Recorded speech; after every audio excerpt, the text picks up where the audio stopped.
Hi friends, welcome to my YouTube channel. ಇವತ್ತು ನಾನು ನನ್ನ ಸ್ಟೈಲಲ್ಲಿ ನಾನು ಹೇಗೆ ಮೂಲಂಗಿ ಪಲ್ಯ ಮಾಡ್ತೀನಿ ಅಂತ ನಿಮಗೆ ತೋರಿಸ್ಕೊಡ್ತಾ ಇದ್ದೀನಿ. ಫಸ್ಟ್ ಬಾಣಲಿ ಇಟ್ಟು ಅದಕ್ಕೆ ಎಣ್ಣೆ ಹಾಕ್ಬಿಟ್ಟು ಸ್ವಲ್ಪ ಸಾಸಿವೆ ಹಾಕ್ತೀನಿ. ನೆಕ್ಸ್ಟು ಕಡಲೆಬೇಳೆ ಹಾಕ್ಕೋಬೇಕು. ಸಾಸಿವೆ ಎಲ್ಲ ಸಿಡಿದಾದ್ಮೇಲೆ ಕಡಲೆಬೇಳೆ ಹಾಕ್ಕೊಂಡು ಸ್ವಲ್ಪ ಫ್ರೈ ಮಾಡಬೇಕು. ನೋಡಿ, ಇಲ್ಲಿ ತೋರಿಸ್ತಾ ಇದ್ದೀನಿ. ನೆಕ್ಸ್ಟು ನಾನು ಕರಿಬೇವು ಹಾಕ್ತಾಯಿದ್ದೀನಿ.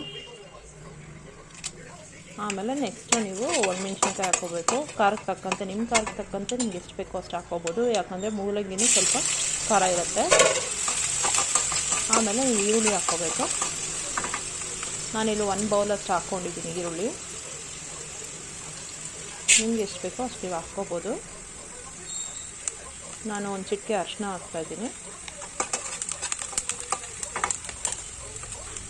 ಸ್ವಲ್ಪ ಫ್ರೈ ಮಾಡಿಕೊಂಡು ಆಮೇಲೆ ನೆಕ್ಸ್ಟು ಮೂಲಂಗಿನ ಈ ಥರ ನಾನು ಹಾಕ್ತಾಯಿದ್ದೀನಿ ನೋಡಿ, ಆ ಥರ ಕಟ್ ಮಾಡಿಕೊಂಡು ಸಣ್ಣ ಸಣ್ಣದಾಗಿ ಕಟ್ ಮಾಡಿಕೊಂಡು ಹಾಕ್ಕೊಂಡು ಮಿಕ್ಸ್ ಮಾಡ್ತಾಯಿದ್ದೀನಿ.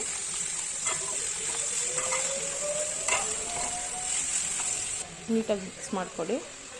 ಸ್ವಲ್ಪ ನೀರು ಬಿಡಬೇಕು, ಯಾಕಂದರೆ ಅದು ಬೇಯಬೇಕಲ್ವ. ಜಾಸ್ತಿ ಹಾಕ್ಕೊಂಡ್ಬಿಡಿ, ಪಲ್ಯ ಚೆನ್ನಾಗಾಗಲ್ಲ. ಸ್ವಲ್ಪ ಲೈಟಾಗಿ ಹಾಕ್ಕೊಳ್ಳಿ.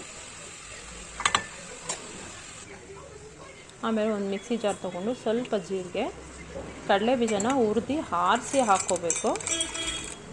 ಇದನ್ನು ಡ್ರೈ ಪೌಡರ್ ಮಾಡ್ಕೋಬೇಕು ನೀವು. ನೋಡಿ, ಈ ಥರ ತರಿಯಾಗಿರಬೇಕು. ಫುಲ್ ನೈಸಾಗೂ ಹಾಕಬಾರ್ದು. ನೈಸಾಗಿ ಫುಲ್ಲು ಜಾಸ್ತಿ ಇದು ಮಾಡಿಬಿಟ್ರೆ ಅದು ಅಂಟ್ಕೊಂಡ್ಬಿಡುತ್ತೆ. ನೆಕ್ಸ್ಟು ನೀವು ಕಲ್ಲುಪ್ಪು ಹಾಕ್ಕೋಬೋದು, ಪುಡಿಯುಪ್ಪನ್ನ ಹಾಕ್ಕೋಬೋದು. ನೋಡಿ, ಈ ಥರ ಮೂಲಂಗಿ ಬೆಂದಿರಬೇಕು. ಆಮೇಲೆ ಆ ಡ್ರೈ ಪೌಡರ್ ಇರುತ್ತಲ್ಲ ಅದನ್ನೆಲ್ಲ ಹಾಕ್ಕೊಂಡು ಮಿಕ್ಸ್ ಕೊಡಬೇಕು. ಅದಾದಮೇಲೆ ಲಾಸ್ಟಲ್ಲಿ ಕೊತ್ತಂಬರಿ ಸೊಪ್ಪು ಹಾಕ್ಕೊಂಡು ತಿರುಗಿಸ್ಕೋಬೇಕು. ಅಷ್ಟೇ. ಈ ಮೂಲಂಗಿ ಪಲ್ಯ ಚಪಾತಿಗೆ ತುಂಬ ಚೆನ್ನಾಗಿರುತ್ತೆ, ಮತ್ತು ಮುದ್ದೆ ಜೊತೆನೂ ತಿನ್ನೋಕ್ಕೂ ಚೆನ್ನಾಗಿರುತ್ತೆ. Thank you.